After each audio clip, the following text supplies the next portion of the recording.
राम के भक्त शायद नागरिक नहीं रह गए हैं, क्योंकि उनमें नागरिकता बोध खत्म हो चुका है। नागरिकों का ये कर्तव्य है कि हमारे जो स्वतंत्रता आंदोलन में भाग लेने वाले लोग हैं, रहे हैं, जिन्होंने मिलकर हमारे देश को आज़ादी दिलाई, उनका सम्मान करें, उनके बारे में गालियाँ बकना बंद करें, नेहरू को गालियाँ देना बंद करें, महात्मा गांधी को गालियाँ देना बंद करें। कम से कम इतना तो पता होना ही चाहिए कि कौन गाली के लायक है और कौन गाली के लायक नहीं है। वो ऊंचे ऊंचे पदों पर बैठे हैं, देश के संसाधनों को लूट रहे हैं, पर वो जिम्मेदारी नहीं लेते, आपको हर्ट करने की जिम्मेदारी नहीं लेते। ये देश चाहिए या मंदिर चाहिए?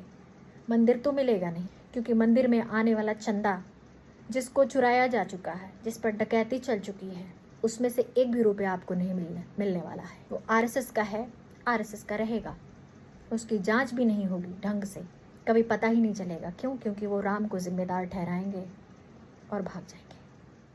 हेलो, हाय, नमस्ते। मेरे कार्यक्रम का नाम है पॉलिटिकल फूड, और पॉलिटिकल फूड में आज मैं आपको फूड के रूप में एक कविता सुनाऊंगी, पढ़ूंगी, जिनके लेखक हैं राम लखन कहर। उनका पेन नेम फ़िलहाल यही है, और वो कई सारे पेन नेम से कविताएं और कोट्स लिखते हैं।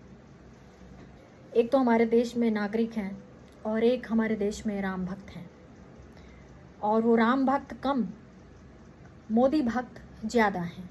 इसलिए क्योंकि ऐसे बहुत सारे फोटोग्राफ्स, पैम्पलेट्स तैर रहे थे जब मंदिर निर्माण होने वाला था, जिसमें नरेंद्र मोदी बहुत बड़ी आकृति के बनाए गए थे और भगवान राम बहुत छोटे से बनाए गए थे, और उनका हाथ पकड़कर मोदी जी को ले जाते हुए दिखाया गया था। तो उसको बनाने वाले को मैं राम भक्त नहीं बल्कि मोदी भक्त कहती हूँ। तो उनके लिए ये कविता है, देश के हालातों को ध्यान में रखते हुए, कि तुम भक्त राम के हो शायद। ये शायद इसलिए लगाया गया है कि राम का नाम तो है, पर भक्ति का लेवल शायद राम का नहीं है, इसलिए तुम भक्त राम के हो शायद। तो तोड़ तो तुमने दिया ही था, कुछ मानवता को बनवा देते, फटती चादर दो धर्मों की सही समय पर सिलवा देते।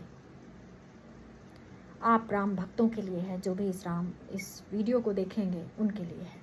पीढ़ी आने वाले कल की पूछेगी हम लोगों से, पीढ़ी आने वाले कल की पूछेगी हम लोगों से, दरक रही थी जब दीवार न्याय की, कुछ ईंटें तुम भी लगवा देते। मेरे तेरे झगड़े से कुर्सी उसे मुबारक हो, मेरे तेरे झगड़े से कुर्सी उसे मुबारक हो, जब मार रहे थे सड़कों पर मरने से बचवा तो लेते। तुम भक्त राम के हो शायद, नैतिकता भी आती होगी, राम तो नैतिक थे। तुम भक्त राम के हो शायद, नैतिकता भी आती होगी, जब भगा रहे थे देश से हमको पौरुष से रुकवा तो लेते। तुम हिंदू हो, तुम्हें भवन मुबारक, तुम हिंदू हो, तुम्हें भवन मुबारक, सुनते वेद पिता तुम्हारे, पिता के मिटते गौरव को रुकवा देते, दफना देते, पौरुष से रुकवा तो लेते, मरने से बचवा तो लेते। आप राम के भक्त थे, आपने उन्हें क्यों नहीं बचाया जो मारे गए, जिन्हें तकलीफ पहुंचाई गई? तो इसका मतलब है, मेरे तो समझ में यही आता है कि जो भक्त हैं, जो राम के भक्त हैं, वो नागरिक नहीं हैं। क्योंकि नागरिकों के जो कर्तव्य होते हैं वो संविधान में लिखे हुए हैं। संविधान पढ़ने का मौका तो आप आम आदमियों को कभी नहीं मिलता, जो काम कर रहे हैं, जो किसान हैं, जो छात्र हैं, जो इवन सोशल मीडिया यूजर्स हैं, उन्हें संविधान को पढ़ने का मौका नहीं मिलेगा, और शायद संविधान को समझ भी ना पाएं, क्योंकि संविधान को समझाने का काम हमारे देश की न्यायपालिकाएं करती हैं। जब भी कोई झगड़ा होता है, फसाद होता है, तो वो जो न्याय करती हैं उसमें से जो निकल के आता है उसको आम आदमी समझता है। तो राम के भक्तों को शायद नागरिकों के मूल कर्तव्य नहीं पता है। प्रत्येक नागरिक का कर्तव्य है कि संविधान का पालन करे, उसके आदर्शों, संस्थाओं, राष्ट्र ध्वज और राष्ट्रगान का आदर करे। ये नागरिकों के मूल कर्तव्य हैं। पता नहीं क्यों यहाँ ये झगड़ा कहा जाता है कि वो राष्ट्रगान नहीं गा रहा है, वो वंदे मातरम नहीं गा रहा है, वो जय श्री राम नहीं बोल रहा है। जय श्री राम संवैधानिक शब्द नहीं है। आपको अगर बुलवाना ही है तो राष्ट्रध्वज का सम्मान करवाइए। आपके राष्ट्रध्वज तो फेंके रहते हैं, आपके राष्ट्रध्वज का तो अपमान होता है। आपने राष्ट्रध्वज के नियम कानून इतने कमजोर कर दिए हैं कि वो पैरों तले रौंदा जा रहा है, उसका कोई रिस्पेक्ट नहीं है। तो राम के भक्त शायद नागरिक नहीं रह गए हैं, क्योंकि उनमें नागरिकता बोध खत्म हो चुका है। तो कहीं ऐसा तो नहीं कि अब भारत के नागरिक कम और राम भक्त ज्यादा हो गए हैं। वो राम जो अब हैं नहीं, वो पता नहीं कभी किसी काल में हुए थे। उनकी अपनी प्रजा थी, उनका एक देखा जाए तो आज का जो वर्तमान सत्ताधारी दल है उसके हिसाब से वो अयोध्या के राजा थे, जो आज मात्र एक डिस्ट्रिक्ट है कुछ क्षेत्र का, और उसमें कुछ निवासी रहते हैं। तो जिस भ्रम में आपको रखा जा रहा है, उस भ्रम में रहने के बजाय आपको संविधान का पालन करना चाहिए। संविधान ने आम नागरिकों के लिए भी जो नियम बनाए हैं बस उनको फॉलो करना चाहिए। अपनी संस्थाओं का सम्मान करें, अपने राष्ट्रध्वज का सम्मान करें, किसी के साथ रेसिज्म ना करें, न काला, न गोरा, न छोटा, न लंबा, न जाति, न धर्म, महिला, पुरुष। यहाँ पर पिछले दिनों हमारे प्रधानमंत्री को कल्चरल शॉक लगा ये कहते हुए कि लड़कियां गाली दे रही हैं। हमारी जो नई जनरेशन है, जो अभी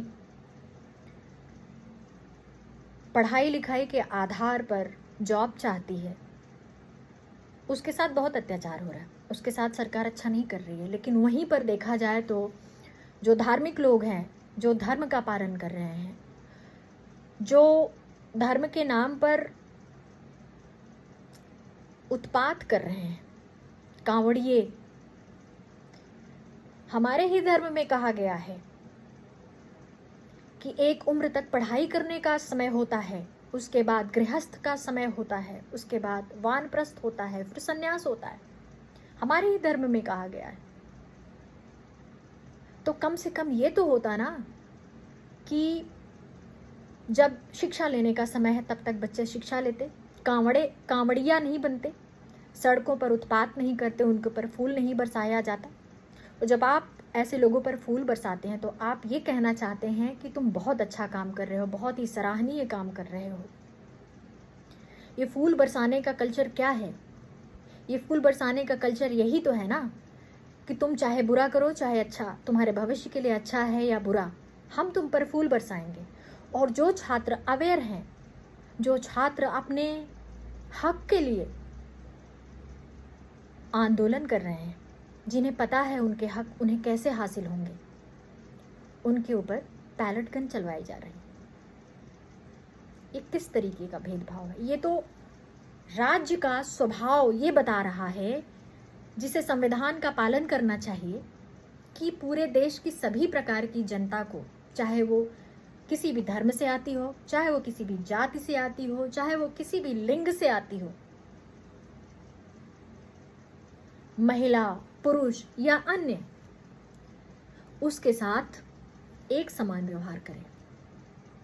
ऐसा नहीं हो सकता कि छात्र आंदोलन करें तो उनके ऊपर आप गोलियां चलवाएं और वहीं पर कुछ बच्चे जिन्हें अपनी जिंदगी का कोई ज्ञान नहीं है उनके ऊपर फूल बरसाएं। आप ऐसे स्टूडेंट, ऐसे बच्चों को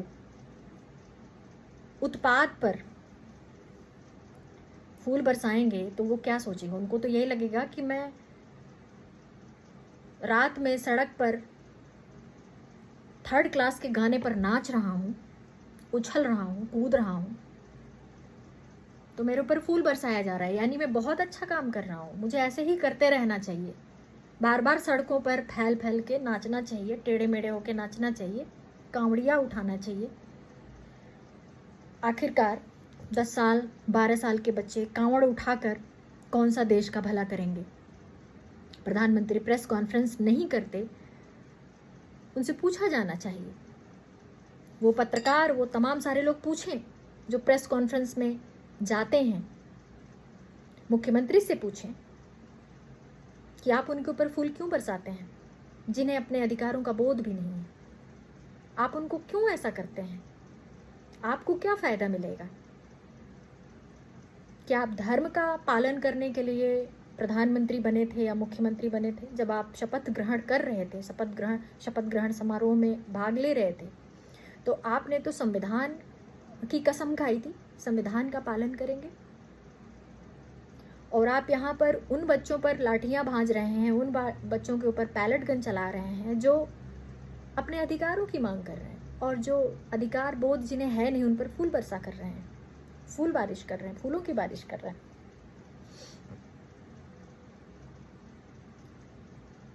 नागरिकों का कर्तव्य है कि वो भक्ति कम करें। किसी के भक्त बनने की ज़रूरत नहीं है। जब राम यहाँ होते तो राम की भक्ति कर लेते। राम अगर पुरुष हैं तो इंसानों की कमियां तो उनमें भी होंगी, तो वो पूजा के काबिल ही नहीं होंगे। अगर कोई पुरुष है तो उसकी पूजा कैसे की जा सकती? नहीं की जा सकती। उसमें तमाम सारी वो कमियां होंगी जो इंसानों में होती हैं। नागरिकों का ये कर्तव्य है कि हमारे जो स्वतंत्रता आंदोलन में भाग लेने वाले लोग हैं, रहे हैं, जिन्होंने मिलकर हमारे देश को आज़ादी दिलाई, उनका सम्मान करें, उनके बारे में गालियाँ बकना बंद करें, नेहरू को गालियाँ देना बंद करें, महात्मा गांधी को गालियाँ देना बंद करें। कम से कम इतना तो पता होना ही चाहिए कि कौन गाली के लायक है और कौन गाली के लायक नहीं है। ये जो भारत की एकता है, ये बहुत अनमोल चीज़ है। एकता इतनी आसानी से हासिल नहीं होती। तो जो एकता हमारे पूर्वजों ने, हमारे स्वतंत्रता सेनानियों ने हासिल की, जो रास्ता बताया, अगर हम उससे उखड़ गए, उससे आप उखड़ गए,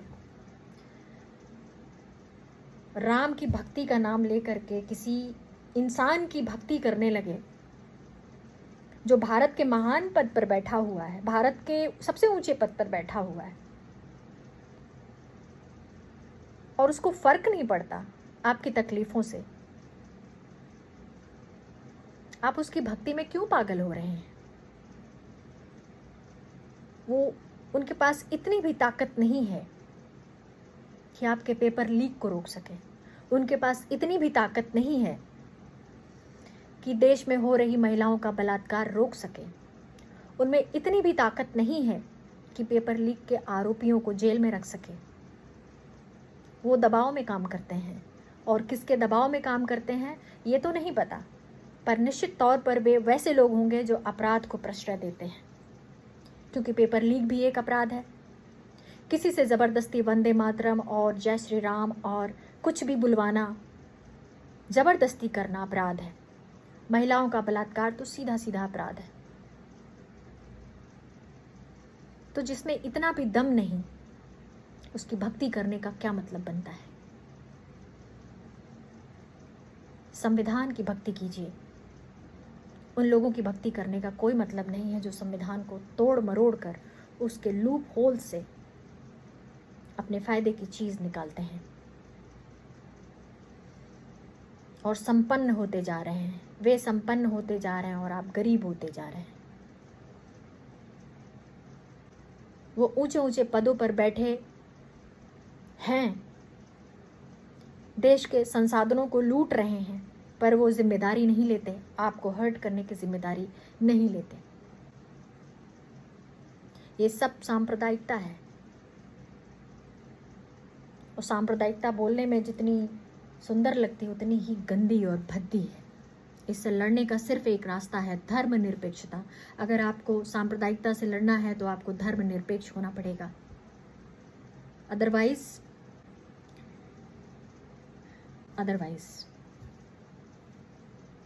रील बनाते रहिए, गालियों से भी कुछ नहीं होगा, क्योंकि जिनकी खालें मोटी हो चुकी हूँ उनको आप कितनी भी गालियाँ दे दें उन्हें फ़र्क नहीं पड़ता। वो उसमें भी कुछ ऐसा ढूंढ लेंगे कि आपको लगेगा कि ये फेल हो गया।